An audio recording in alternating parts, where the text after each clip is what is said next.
Meus irmãos e irmãs, coisa boa na nossa vida é quando a gente recebe uma prova de amor.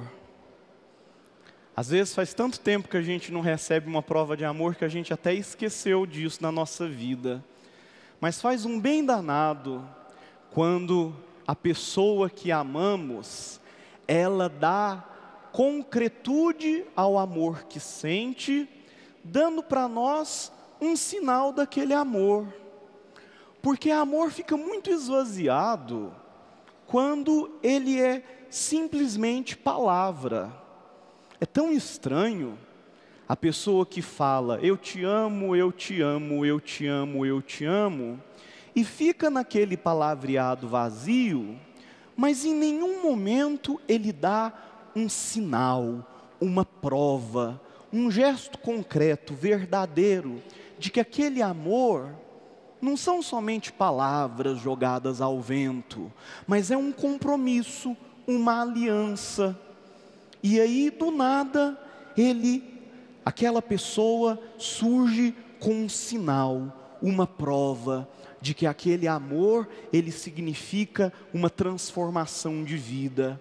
Estes são os gestos dos enamorados, muito comum no início de um namoro e tão incomum naquelas pessoas que já estão mais avançados no tempo. E como seria bom que os amantes mais maduros no tempo pudessem se lembrar que amor, para ser amor, precisa de ser lembrado com sinais. Eu não diria prova, mas eu digo sinais concretos, cotidianos. Porque quem ama precisa de sinalizar. O amor precisa de ser comunicado. E às vezes só a fala, só a palavra, ela é muito frágil para fazer com que o outro entenda que o que eu sinto não é só sentimento, mas é uma aliança, como é o amor de Deus. Porque o amor de Deus é a aliança estabelecida com os seus amados, nós. Como chama então a prova maior do amor de Deus pelos seus amados, que somos nós? Porque se eu estou dizendo que amor, para ser amor, ele tem que ser sinalizado, comunicado de forma concreta, não é diferente com Deus. E o evangelho de hoje, a mística da missa de hoje, nos fala justamente sobre a grande prova do amor de Deus, com a qual todos os sinais do amor de Deus brotam a partir daí. E nós estamos falando da encarnação de Jesus Cristo. A grande prova do amor de Deus por nós é que Ele se fez carne e habitou no nosso meio. Essa é a prova maior de Deus, porque é justamente porque Deus se encarnou no nosso meio, é que nós temos o Natal. É porque Deus se encarnou no nosso meio, é que nós temos a Páscoa. É porque Deus se encarnou no nosso meio, é que nós temos o altar. É porque Deus se encarnou no nosso meio, é que nós temos as chagas gloriosas de Jesus. É porque Deus se encarnou no nosso meio, é que Ele nos ensinou e deu a nós as Escrituras Sagradas. Então percebam que é no grande contexto da encarnação, é essa grande prova de amor, pela qual tudo o que nós entendemos de Jesus, que pode ser vivenciado, tocado, vivido, alimentado. Deus entra nas entranhas da nossa vida, porque Ele se fez carne e habitou entre nós. Então, se um dia perguntarem qual é o grande sinal de amor de Deus para com os seus amados, não pense duas vezes em responder: encarnação. Deus se encarnou no seu povo por meio de Jesus. Esse é o grande gesto de amor.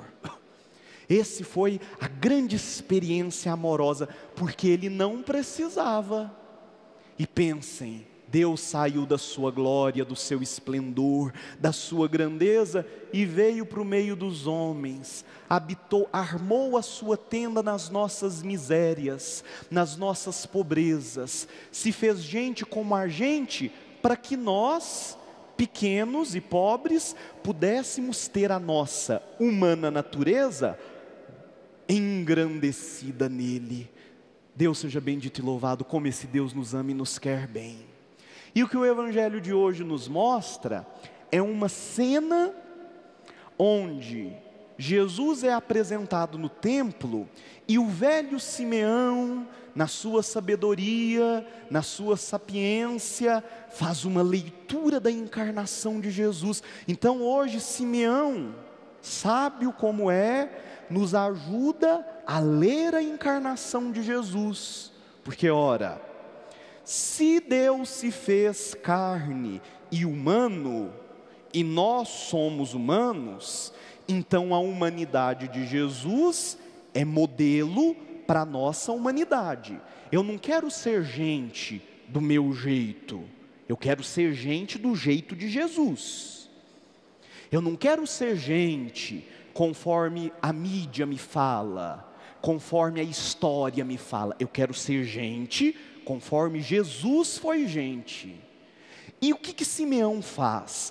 Quando Maria e José levam o menino Jesus para ser consagrado no templo, como era um preceito dos judeus, Simeão ajuda Maria e José e nos ajuda a fazer uma leitura da humanidade do Cristo e ajuda a fazer uma leitura da nossa humanidade e nos faz entender qual é a origem da humanidade do Cristo e a missão da humanidade do Cristo. Dois aspectos. Então eu vou entender a origem da minha humana natureza e a missão da minha humana natureza. Quais são esses dois aspectos? Olhando para o Evangelho. O texto nos diz que, quando o menino Jesus foi apresentado, Maria e José consagram o menino Jesus e oferecem, num gesto de gratidão, uma oferta material. E essa oferta material são 2 rolinhas. 2 rolinhas era a oferta dos pobres da época. Quem era rico oferecia cordeiros, animais de grande porte. Os pobres da época ofereciam 2 pombinhos, 2 rolinhas. Por que essa observação do texto para nós é importante? Jesus se encarnou, se fez gente como a gente, mas fez uma opção concreta, e a opção concreta do Cristo foi a de se encarnar como pobre, a origem da encarnação de Cristo. E o Evangelho faz questão de nos lembrar disso toda hora. Nasceu num presépio, em Belém, viveu em Nazaré e morreu entre os poderosos. Foi consagrado levando 2 rolinhas no templo, porque a origem de Jesus é uma origem simples, pobre, humilde, porque essa foi a opção de Deus. Então, olha qual a leitura que nós vamos fazer. Se a origem da encarnação do Cristo está apoiada na simplicidade, significa que Deus ama o simples. Significa que Deus ama o pobre. Significa que Deus ama aquilo que às vezes nós rejeitamos. Então nós não podemos nos esquecer desse aspecto que às vezes a gente deixa escapar pelos dedos.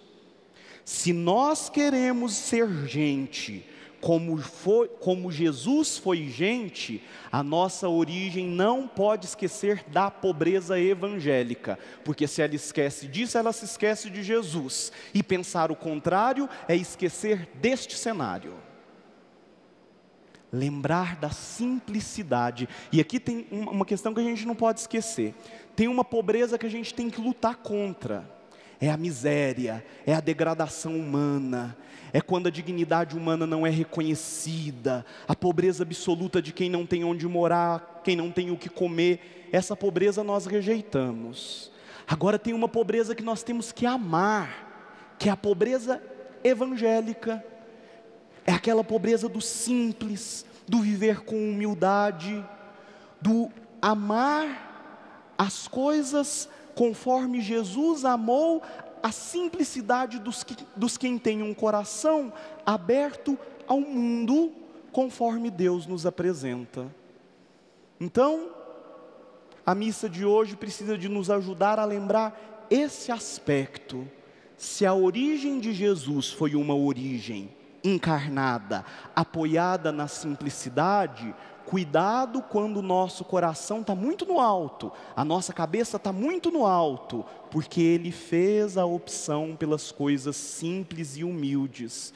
E talvez, se eu que estou acompanhando essa missa agora, estou olhando ao redor da minha casa, e só vejo simplicidade, Deus seja bendito e louvado. Talvez Deus te ame com prioridade, porque assim foi a opção dEle. Assim foi as escolhas que Deus fez no cenário da sua encarnação. Esse é o primeiro aspecto, a origem do Cristo encarnado. O segundo aspecto é a missão. Para que o Cristo se encarnou? E o velho Simeão também nos apresenta, lá no versículo 31, quando ele diz que este menino foi enviado para iluminar as nações, luz para iluminar as nações, e assim o Cristo foi luz que iluminou todos os lugares aonde Ele foi enviado, luz que iluminou as trevas do pecado, luz que iluminou os corações entristecidos, luz que iluminou as pessoas desamparadas, luz que iluminou as estruturas esvaziadas de paz. E a gente não pode perder isso como um norte para a nossa ação. Por que eu amo Jesus? Porque Ele é luz que ilumina as trevas da nossa história. Agora, se eu quero entender a minha vida e a minha vivência histórica a partir de Jesus, eu também preciso aceitar-me como luz, na minha família, no meu trabalho, na minha escola, nos lugares onde eu vivo. E não o contrário, porque às vezes a gente se contenta em ser aquela pessoa que nada acrescenta. Onde eu vivo, onde eu entro, onde eu compartilho da minha presença, eu não acrescento nada. Eu entro e saio do meu trabalho, eu entro e saio da minha casa, eu entro e saio da minha paróquia, da minha comunidade, e talvez a missa de hoje precisa de me ajudar a entender isso. Jesus é luz para iluminar as nações. Eu quero ser gente do jeito que Jesus foi gente. Senhor, me dê a graça também de ser uma pessoa iluminada, que eu possa entrar nos espaços e ser esta presença de luz, ajudando as pessoas a encontrar. E o que é ser luz? É não deixar que as trevas da fofoca, da mentira, da injustiça, da ofensa, da calúnia, das inverdades, ocupem os espaços onde nós estamos. Isso é ser luz. E todas as vezes que eu estou num espaço, a escuridão da fofoca se aproxima e eu me calo, eu não fui luz. Todas as vezes que eu estou na minha família e a escuridão da mentira se aproxima e eu me calo, eu não fui luz. Todas as vezes que eu estou na minha paróquia e a escuridão da omissão se aproxima e eu nada faço, eu não fui luz. Todas as vezes que eu estou na minha paróquia e precisa de um catequista, de alguém para fazer algum trabalho, e eu cruzo os meus braços e não me coloco à disposição para trabalhar, eu não fui luz. Todas as vezes que eu cometo um pecado e eu não procuro o padre para confessar, porque eu estou com medo, porque eu não fui luz. É simples, é perceber os momentos onde eu tenho a condição de crescer na dimensão do iluminar-me e iluminar aos outros que vivem comigo. Deus seja bendito e louvado, e queira o bom Deus que esta missa me ajude a compreender que eu não quero ser gente do meu jeito, eu quero ser gente como Jesus foi gente. E Ele foi gente tendo uma origem simples. Então que a minha origem esteja pautada na pobreza evangélica. Sem isso eu me distancio da origem do Cristo. E que eu tenho uma missão. A minha missão é ser luz. E ser luz é não deixar que as trevas do pecado se aproximem dos lugares onde eu estou. Imagina a multidão que somos na missa de hoje, se cada um aceitar ser um farol de esperança. Recentemente, Papa Francisco disse o seguinte: ter fé não é uma luz que ilumina todas as trevas da humanidade, mas a fé é uma lâmpada que me ajuda a caminhar no cotidiano da minha vida. Pronto, é isso que eu tenho que entender.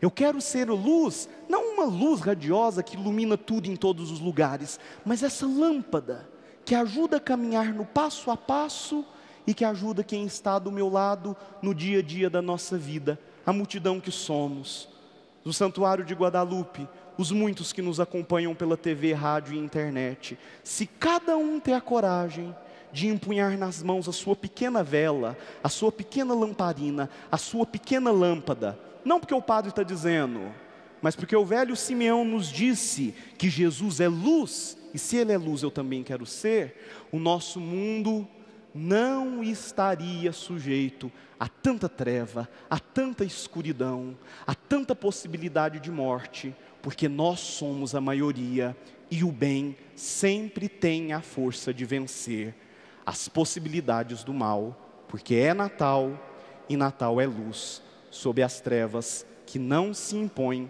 sobre a força da bondade humana. Amém?